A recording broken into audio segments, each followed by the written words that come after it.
Hi, I'm Loretta Downs, and today we have a treat in store for you. A lesson in hairstyling by that famous New York hairstylist, Julius Caruso. You know, when you go to Julius's salon to have your hair done, you don't know who's going to be under the next dryer. It might be a Hollywood celebrity, a Broadway star, a socialite, or maybe even a duchess or two. But even if you never get to his salon, you can still have the benefit of his famous advice. Because Julius is the hairstyling consultant for one of the largest manufacturers of home permanents, Lilt.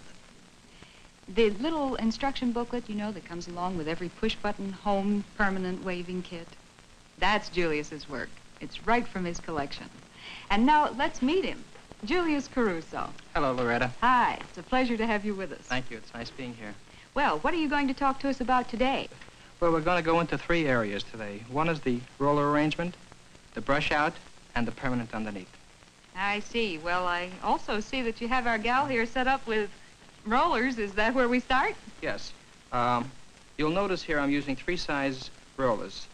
The first size roller is what I call a medium-sized roller, which I use along the hairline. Then I increase the diameter of the roller as I go into the head. Third size roller I call a stovepipe. Is enormous in size, the largest you can possibly get. I use at the crown of the head. Then I use pin curls around the cheeks and around the base of the neck. And with this, you get a nice lifting, blousy line that hugs the face, hugs the neck. Uh-huh. Well, what about the placement of rollers? Well, that's very easily done by going to any newsstand, and there are many magazines that show you roller arrangements and how to brush out hair. And I also have a booklet that I just put out that's in every package of a new home permanent. Mm-hmm. But I think most important of all is how you pick up the hair to put a roller in a head. I can show you very easily on your head if you don't mind. All righty. Instead of just taking the hair and straight parting it and putting the hair on a roller like so, I zigzag the hair out. This is what I mean by zigzagging. See, I make a jagged line, and then I put the hair on the roller. And when you comb this out, you don't see all the little separations between the hair. Well, what about brush-out techniques? Well, brushing out is a very, very important factor in hairstyling. After you go through the great effort of placing curls in properly and rollers, then you must vigorously brush through a head of hair so that the hair doesn't show any sort of separations. And vigorously doesn't hurt the hair at all? No, as a matter of fact, it just makes the hair flow into one another. Oh.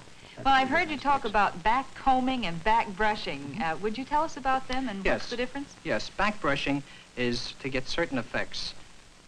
This is what I call back brushing. Then I very gently take the brush over the top surface, and it doesn't allow the hair to stand up quite as high as it does with back combing. Back combing makes you create higher fashion coiffures that will practically you can do most anything with it. Uh-huh. Well, now let's talk a little bit about the permanent. Why do we need one? Well, the reasons for a permanent are to give you a hair, every hairstyle, body, control, and it helps maintain any line that you decide to put in. Oh, I see. Well, now, what are the basic features of a permanent? What are the basic important things? Well, first of all, I think you must first know what kind of a style you want, and it must be cut for this hairstyle. Secondly, shampoo the hair quite thoroughly to get all the natural oils out. And third, I think a wonderful hint is for people that take a little bit longer to wrap a permanent wave at home, to pat the ends with a little olive oil or castor oil, any kind of kitchen oil, to keep the ends from getting too curly. It sounds like we're about ready for our permanent. Tell me, is there any difference between a home permanent and a salon permanent? Actually, no. It's the hands that do it. Speaking of hands, now, are there any special little hints you can give us about winding the curls? Yes, there's one very good hint. When you pick up the hair and after it's been saturated, don't pinch the hair together. Just keep it spread as the comb spreads it out, and very gently, without tugging, place that curl down. Well, doesn't that make the curl looser? No, the timing is what determines whether it's going to be a tight or a loose curl. Oh, well, what do you mean by a body curl? Well, I made a test curl here. I'd like to show you. Did this a few minutes ago. And when you open up a curl and you kick it back, if it's 3/4 of an inch in the break, it's a loose curl. If it's a 1/2 inch, that's a body curl. And if it's a 1/4 of an inch break, that's a tight curl. One last question. How permanent is a permanent? Well, a permanent is a permanent as long as it's on your head. When you cut it off and it lands on the floor, it's no longer a permanent. I see. Well, thank you so much, Julius, for taking some of the mystery out of hairstyling.